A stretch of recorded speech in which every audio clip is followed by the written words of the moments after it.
कल power star Pawan Singh के गाना आए रहे, खेसारी लाल यादव के भी गाना आए रहे।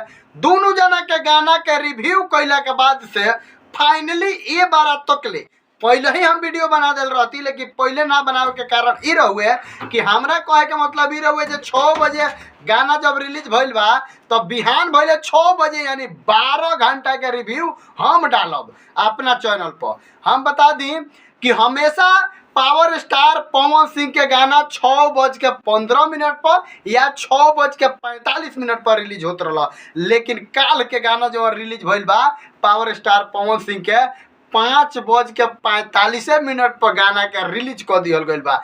ऐसे कि खेसारी लाल से तनी ऐसा पहले रिलीज होई अगर गाना तो व्यूज बढ़िया बिटोरी आ बढ़िया स्टैंड खड़ा करी। तो हम बता दी खेसारी लाल भी पीछे होके वाला नहीं कौन। खेसारी लाल के जौन बा की का कहल जाला गीतकार यानी अखिलेश कश्यप के चैनल से रिलीज भइल हुआ खेसारी लाल के गाना, उहो भाई 6:15 पर अपन रिलीज कर दो। लेकिन दोनों जना पूरा रेस में दिन भर काल के दौड़ल बालो, 1 मिलियन व्यूज दोनों जना लिया ले बालो। लेकिन गाना के क्वालिटी के अगर बात करी तो खेसारी लाल से कहीं ना कहीं best power star Pawan Singh के गाना बा।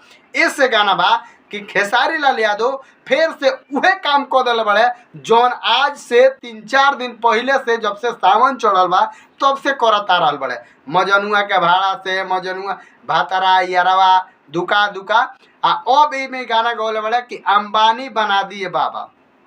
मैंने बाबा से कहता रहे बाबा हमरा के अंबानी बना दी, अंबानी के भिखारी बना दी।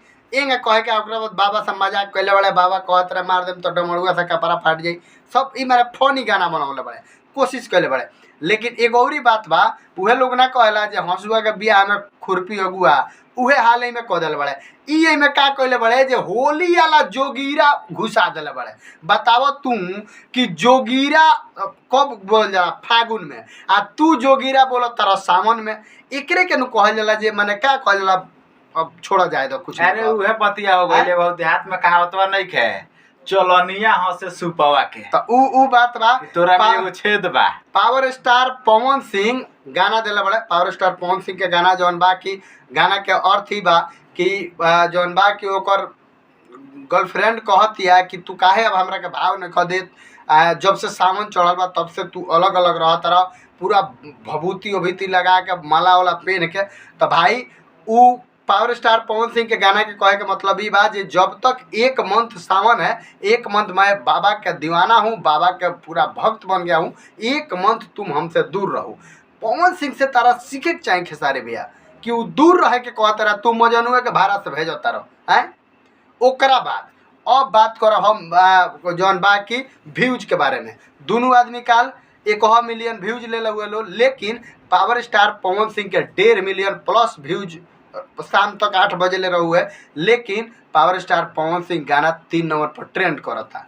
एहो बार रहुआ सब देख ले कि ट्रेंड कर रहा बा। तो भाई जौन गाना ट्रेंड करता यूट्यूब पर, जब गाना रिलीज हुआ तो 8 नंबर पर ट्रेंड को हुए, दिन भर 4 नंबर पर ट्रेंड को हुए, शाम के 3 नंबर पर ट्रेंड को हुए। लेकिन ए बार वीडियो डालता नहीं, एक बात कहीं 2 नंबर या 1 नंबर पर ट्रेंड करे लगेला। लेकिन एगो और प्लस पॉइंट ही बा जे जब भी पावर स्टार पवन सिंह के गाना आवेला तो ट्रेंडिंग में जब चल जाई ट्रेंडिंग सेक्शन में तो कम से कम 1 महीना ट्रेंड करेला। इहो बात तू लोग याद रखिए लो, काहे कि पवन सिंह के होली के गाना चैतो में ट्रेंड करेला आ पवन सिंह के देवी गीत के गाना अथी में क्या कहल जाला कार्तिक में यानी छठ में भी ट्रेंड करेला। तो ई कोनो पुरान नहीं है। ट्रेंडिंग स्टार नाम दूसरा के बा आ ट्रेंडिंग में गाना दूसरा के गइल बा, यानी पूरा मानी तो पावर स्टार पवन सिंह खेसारी लाल के काल के धजिया उड़ा दिल बड़े। खेसारी लाल के एकदम माने जो ना करे के तौन फैंस कहले बड़े। व्यूज जौन बा कि पावर स्टार पवन सिंह के ज़्यादा बा। पवन सिंह बड़ा ट्रेंड करता रहे, खेसारी लाल के नाम ट्रेंडिंग में नामो निशान नहीं है। लास्ट में तू का कह दूर दूर ले कहीं नाम नहीं है ट्रेंडिंग में।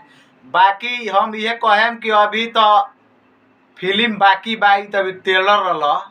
अभी और एक और बात बता दीजिए, तीसरा गाना पवन सिंह के ही रिलीज भइल बा। अभी 5 गो गाना पवन सिंह के बा, पाँचों पारा पारी छूटी। ठीक बा, तो जे भी वीडियो देखा था ओकरा से हम ये कहम जे चैनल के सब्सक्राइब कर ली, काहे कि पोस्टर आवते हमनी के वीडियो बना के डाल दी सन। काहे कि रउआ सबके पता बा कि पावर स्टार पवन सिंह के अगर कोनो खुफिया खबर रहेला तो सबसे पहले हमनिए के बताई तो हमनी के खुफिया खबर डाली ले सन। तो ऐसे रउआ सब चैनल के सब्सक्राइब करी आ वीडियो के ज्यादा से ज्यादा शेयर करी। मिलते हैं अगला वीडियो में, तब तक खातिर नमस्कार।